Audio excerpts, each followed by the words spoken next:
محرم کے حوالے سے ایک بات کر لوں. یہ 10 محرم کا روزہ, رسول اللہ صلی اللہ علیہ وسلم نے ارشاد فرمایا کہ عاشورہ کا روزہ مجھے اللہ کی رحمت سے امید ہے کہ 1 سال کے گناہوں کا کفارہ ہے. تو بڑی فضیلت ہے.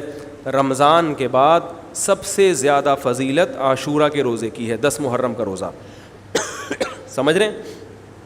محرم میں ہمیں شریعت نے کیا کرنے کا حکم دیا ہے, اسلام کیا کہتا ہے؟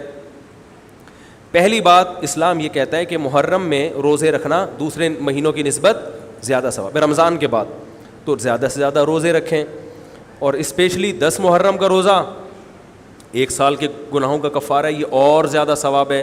پورے محرم نہیں رکھے جاتے تو کیا کرنا ہے, 10 محرم کا رکھنا ہے. حدیث میں آتا ہے کہ آپ نے حکم دیا 2 روزے ملا کے رکھو, کیونکہ یہودی جو تھے وہ 1 روزہ رکھتے تھے, صحیح ہے نا. تو یہودیوں سے مشابہت سے بچنے کے لیے ہمیں حکم دیا کہ اس کے ساتھ ایک اور روزہ ملائیں. تو علماء یہ کہتے ہیں کہ آج کل یہودی 10 محرم کا روزہ نہیں رکھتے, تو اب مشابہت ختم ہو گئی ہے. تو اگر کوئی 9, 10 یا 10, 11 کا رکھ لے تو اچھی بات ہے, نہیں تو صرف 10 محرم کا بھی رکھ لے تو بھی انشاءاللہ پورا ثواب ملے گا, کیونکہ اب اس میں مشابہت رہی نہیں ہے. سمجھ رہے ہیں کہ نہیں سمجھ رہے؟ یہ کرنے کا کام ہے.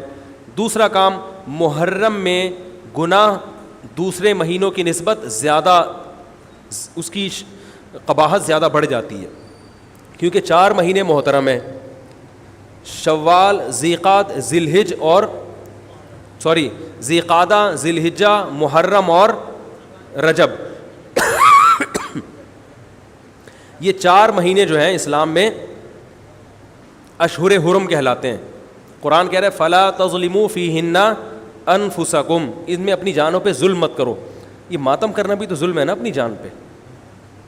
تو اللہ نے فرمایا ان 4 مہینوں میں اپنی جان پہ ظلم مت کرو. کسی بھی طرح سے ظلم ہو, جسمانی ظلم ہو, روحانی ظلم ہو. جسمانی ظلم ماتم کر کے بھی ہو سکتا ہے, اور انگاروں پہ چل کے بھی ہو سکتا ہے, اپنے آپ کو پیٹ کے بھی ہو سکتا ہے. روحانی ظلم کیا ہے؟ گناہ کر کا. تو نہ گناہ کرنے کی اجازت, نہ کسی اور طرح سے. عام مہینوں میں بھی ظلم کی اجازت نہیں ہے, نہ اپنے اوپر اور نہ کسی اور پر. تو ان 4 مہینوں میں ظلم کی نوعیت بڑھ جاتی ہے. سمجھ رہے ہیں؟ یہ ایک محرم کی فضیلت ہے اسلام میں. اور تیسری فضیلت جو محرم کی, جو بعض روایات سے ثابت ہے, یعنی جو فضیلت تو نہیں کہیں گے اس کو, جو محرم میں کرنے کا کام ہے, وہ بعض احادیث میں آتا ہے کہ آپ صلی اللہ علیہ وسلم نے ارشاد فرمایا کہ عاشورہ کے دن اپنے اہل و عیال پر دسترخوان کو وسعت دو, اس سے رزق میں برکت ہوتی ہے. لیکن یہ جو حدیث ہے یہ ضعیف ہے, سند کے لحاظ سے پاورفل اور مضبوط نہیں ہے. بعض علماء نے کہا کہ اس کثرت طرق کی وجہ سے حسن کے درجے کو پہنچ گئی ہے. ہمارے ہی بعض اکابر علماء کی رائے ہے, علماء جو بر صغیر کے علماء, بڑے بڑے علماء ہیں, میں نام نہیں ذکر کرتا لیکن بہت بڑی اپر لیول کے علماء ہیں, ان کی رائے یہ ہے کہ یہ ضعیف, اتنی ضعیف نہیں ہے کہ بالکل ہی مسترد کر دی جائے, ٹھیک ہے نا, اور تعدد طرق کی وجہ سے درجہ حسن کو پہنچ گئی ہے. علامہ ابن تیمیہ رحمہ اللہ تعالی, جن کو سعودی عرب میں بہت فالو کیا جاتا ہے, ان کی رائے اور سلفی علماء کی رائے, جو سعودی عرب کے العثیمین, بن باز وغیرہ تھے, ان کی رائے یہ کہ یہ حدیث بالکل صحیح نہیں ہے, اور اس کی کوئی حیثیت نہیں ہے کہ دسترخوان کو وسیع کیا جائے اور عاشورہ کے دن کھانا کھلایا جائے. سمجھ رہے کہ نہیں سمجھ رہے؟ لیکن جو دوسری طرف معتدل علماء, معتدل سے مراد میں ان کو برا نہیں کہہ رہا, لیکن وہ انہوں نے حدیث کی جو, اب اگر آپ سندوں کی تحقیق کریں گے تو اس کو بالکل من گھڑت قرار دینا درست نہیں ہے. اگر سندوں کی تحقیق کریں گے تو ایسا معلوم ہوتا ہے کہ علامہ ابن تیمیہ رحمہ اللہ تعالی, جو ہمارے لیے قابل احترام ہے, انہوں نے اس حدیث کو رد کرنے میں تھوڑا مبالغہ سے کام لیا, غلو کیا ہے. ایسا نہیں ہے کہ بالکل ہی اس کی کوئی ویلیو نہیں ہے. تو ضعیف روایتیں ہیں لیکن کثرت طرق کی وجہ سے درجہ حسن کو پہنچ گئی ہیں. سمجھ رہے کہ نہیں سمجھ رہے؟ اس وجہ سے بعض علماء کی رائے, بلکہ جمہور کی رائے یہی ہے کہ محرم میں اگر کوئی اپنے بچوں کو جمع کر کے اچھا کھانا کھلا دیتا ہے 10 محرم کو, اور یہ حلیم شاید یہیں سے نکلا ہے, کہ یوں وہ اچھا کھانا ہو جائے گا, تو وہ کہتے ہیں کوئی حرج نہیں ہے. لیکن ایک بات جو دوسرے علماء کہتے ہیں, جو میری بھی سمجھ میں آتا ہے, بلکہ میں نے پہلے کہیں پڑھا تو نہیں, میرا دماغ اس طرف گیا, لیکن اس کی تائید میں علماء کے فتاویٰ مل گئے. دیکھو, اگر کوئی حدیث ضعیف ہو یا حسن ہو تو صرف حسن ہونا کافی نہیں ہے، یہ دیکھا جائے گا کہ یہ دوسری صحیح حدیثوں سے ٹکرا تو نہیں رہی ہے. یہ بھی ایک فقہ کا اصول ہے کہ اگر ایک کمزور چیز ہے لیکن وہ طاقتور دلیل سے ٹکرا رہی ہے تو پھر اس کمزور چیز کو بالکل رد کیا جائے گا. تو عاشورہ کے دن روزہ رکھنے کا حکم ہے، یہ بالکل بخاری مسلم کی صحیح حدیث سے ثابت ہے. اور جو کھانا کھلانے والی روایت ہے وہ اس ٹکر کی نہیں، اس کو تو ابن تیمیہ جیسے محقق نے بالکل ہی کالعدم قرار دے دیا، بعض عرب علماء نے بھی بالکل کالعدم قرار دے دیا، اگرچہ ہماری رائے ہے کہ بالکل کالعدم نہیں ہے، لیکن بہرحال اس میں محدثین کا بڑا اختلاف ہوا ہے. جبکہ روزہ رکھنے والی جو روایات ہیں وہ بالکل بے غبار ہیں، ان کو سب صحیح مانتے ہیں.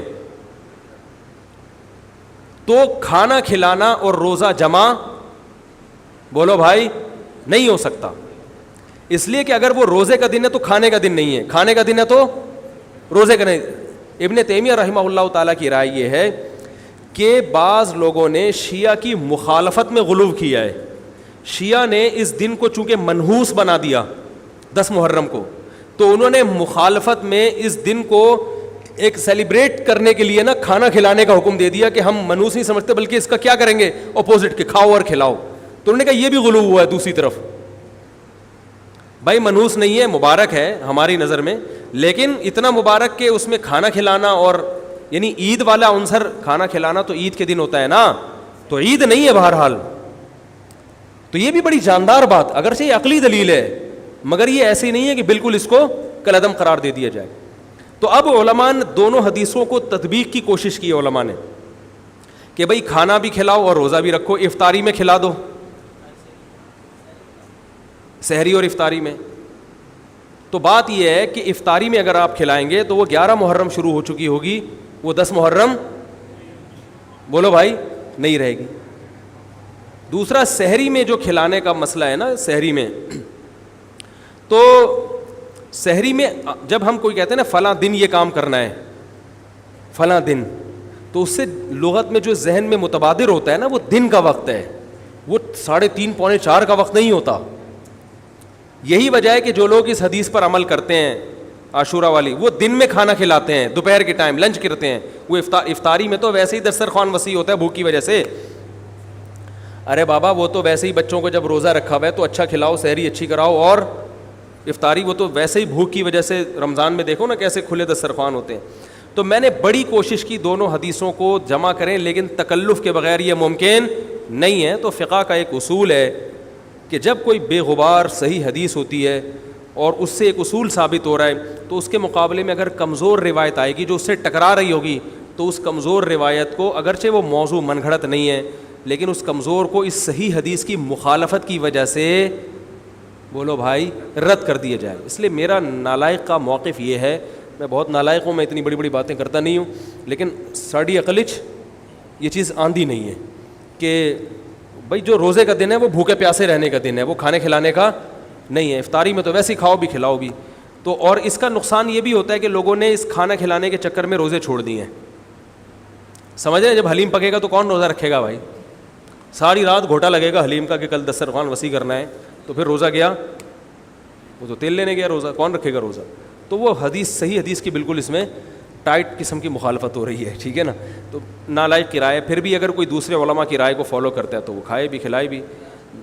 میں کہتا ہوں جو مضبوط چیز ہے اس کو لینا چاہیے، جو کمزور چیز ہے اس کو چھوڑ دینا چاہیے. ہمارے حضرت مفتی رشید احمد صاحب رحمہ اللہ ایک بات کہتے تھے کہ جہاں کھانا کھلانے کی حدیث آئے گی نا وہاں مسلمان اس کو لے ہی لے گا. کھانے پینے کی جہاں بات آئے گی مسلمان کیا کرتا ہے؟ وہ کہتا ہے بھائی یہ صحیح ہے، یہ بالکل صحیح حدیث ہے. ٹھیک ہے نا؟ وہ کیا کرتا ہے؟ جن علماء کی تحقیق ہے وہ تو تحقیق سے کہہ رہے ہیں، لیکن عام پبلک کی عادت یہ ہوتی ہے کہ فتویٰ بھی اسی کا فالو کریں گے جہاں کھلانے کا تذکرہ آ رہا ہو. تو اب ہمارے کہتے ہیں جہاں کھانا کھلانے کی بات آئی مسلمان کہتا ہے بس یہ بالکل صحیح بخاری کی طرز پر، یہ بخاری کی شرط پر یہ حدیث. تو بھائی بھوکا رہنا عبادت ہے، بھوکا رہنا سنت ہے. بچوں کو تو ویسے ہی کھلاؤ عاشورہ ہو یا نہیں ہو، اور سحری افطاری کرا دو، اچھی سی روزہ رکھواؤ. اور جو بالکل چھوٹے بچے ہیں وہ تو ویسے ہی کھاتے ہیں. تو اس لیے، اور پھر اس کا نقصان کیا ہو رہا ہے؟ حلیم کے گھوٹے لگ رہے ہیں پوری پوری رات بیٹھ کے. اس کے الگ نقصانات ہیں، سبیلیں لگ رہی ہیں. حضرت حسین رضی اللہ تعالیٰ عنہ تو کربلا میں شدید گرمی میں بھوکے اور پیاسے اپنی جان دیتے ہیں، اور یہاں ہم کیا کر رہے ہیں؟ کھانا کھا رہے ہیں، دیگیں پکا رہے ہیں، شربت پی رہے ہیں. تو یہ بات عقل میں آنے والی نہیں ہے. تو عاشورہ کے دن کی مناسبت سے روزہ ہی ہے، وہ روزہ رکھنے کا دن ہے. اللہ تعالیٰ عمل کی توفیق عطا فرمائے. وما علینا الا البلاغ.